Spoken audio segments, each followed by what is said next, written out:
network challenges. We proceed, and this time around we move on to Zimbabwe, where an apology and fallout as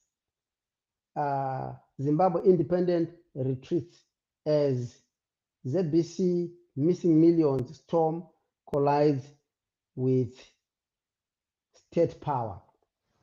Now, the Zimbabwe Independent newspaper at the weekend issued a rare apology after publishing a story alleging that US $52 million in license fee revenue had gone missing at the Zimbabwe Broadcasting Corporation. Now, the apology that was addressed to the ZBC board admitted that the claims by the Zimbabwe Independent were false and misleading as they were not supported by verified facts. We acknowledge that the article contained claims, including that the assertion that $52 million was unaccounted for, which were not supported by verified official audit findings. Editor for the Zimbabwe Independent, Faith Zava, wrote, "We deeply regret that publication may have created the impression of financial mismanagement or governance failure," she said. The Zimbabwean government had strongly denied the allegations, calling the report a complete fabrication designed to destabilize state institutions, with the Ministry of Information accusing the publication of bypassing official channels to print a predetermined vindictive story. There we go. The Zimbabwe Independent issuing an equivocal apology to the Zimbabwe Broadcasting Corporation after carrying a story that had hinted on financial mismanagement, which was not supported by any verified documentation. Now, we stay with the Zimbabwean issues where the Zimbabwe Diaspora Vote Initiative has rejected the 23rd term extension. Now, in a story that was carried by the Kweli News Daily, the Zimbabwe Diaspora Vote Initiative is challenging the government's move to extend presidential and parliamentary terms, demanding a national referendum that includes citizen,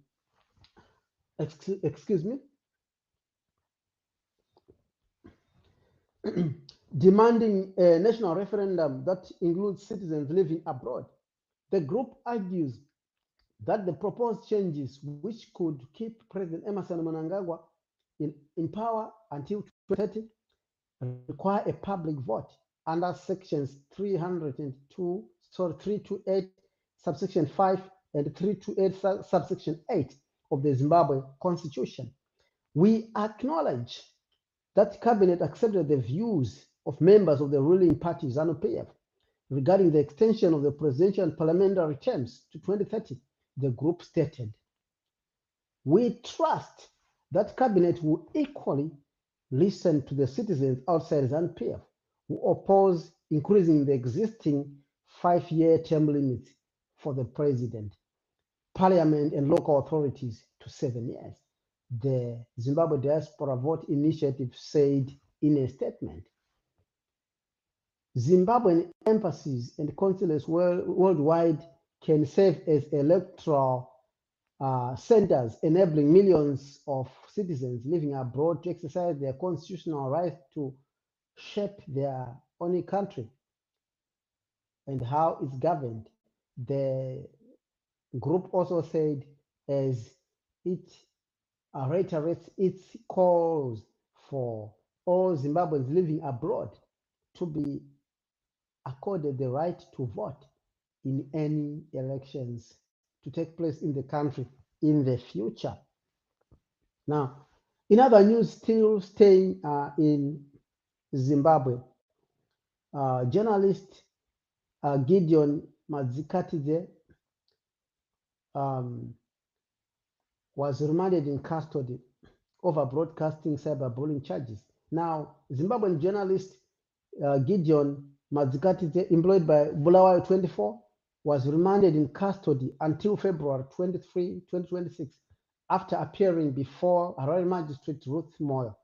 He faces charges of contravening the Broadcasting Services Act and the Criminal Law Codification and Reform Act related to allegedly operating without a broadcasting license and cyberbullying Geopomona Waste Management Company. Now, Madzikati was arrested on February 18, 2026, and is accused of publishing a data message claiming that the Geopomona boss had bribed journalists to evade scrutiny. The prosecution alleges that the post was intended to intimidate, harass, bully, and cause substantial emotional distress, the state said.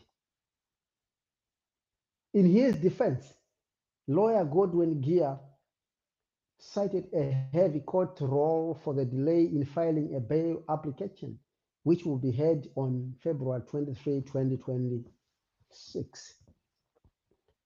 Still staying in Zimbabwe, in other news, crime and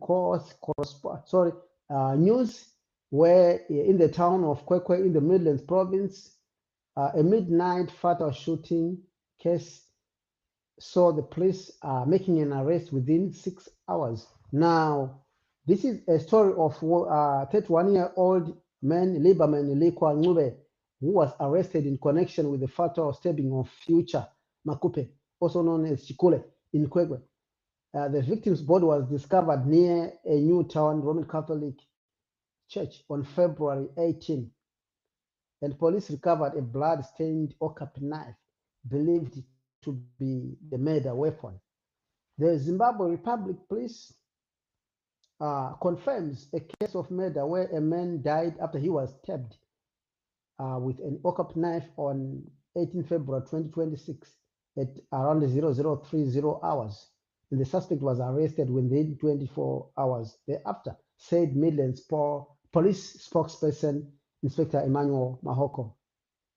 So it's important to add that the killing is believed to have followed a dispute over stolen clothing items, with Inspector Mahoko, the Midlands Police spokesperson, warning the public against violence and urging anyone with information to come forward. Once again, we call upon members of the public to to resolve disputes in a peaceful manner, Mahoko said. Now, if you are just joining us, thank you very much for joining the Kwedu Report, where we delve and dive into all the latest headline and topical news from around the globe. We always provide some commentary as well as expert analysis on those stories. You can also join us on the Kwedu Report. Hit the chat box and give us your opinions. You can also follow the Kwedu Report on Kwedu Classics, on YouTube, on Twitter, on Instagram, on Facebook. You can also read all the latest news on our website, news@hericommedia.com. Now we go on to our last story of the day, where in the US, President Donald Trump said on Saturday that he wants a global tariff increase of 15%, up from 10% that he had announced a day earlier. This came after the US Supreme Court struck down many of the far-reaching taxes on imports he had imposed over the past year. Now, I would call him the tariff president, because apparently Donald Trump seems to be obsessed with tariffs. It appears that's the only economic prescription that he understands. Trump's announcement on social media was the latest sign that despite the court's attempt to put a check on his powers, he still intends to use tariffs in a very, very vindictive and unpredictable manner. There we go. That story on Donald Mr. Tariff Trump brings to a close tonight's edition of the Kwedu Report.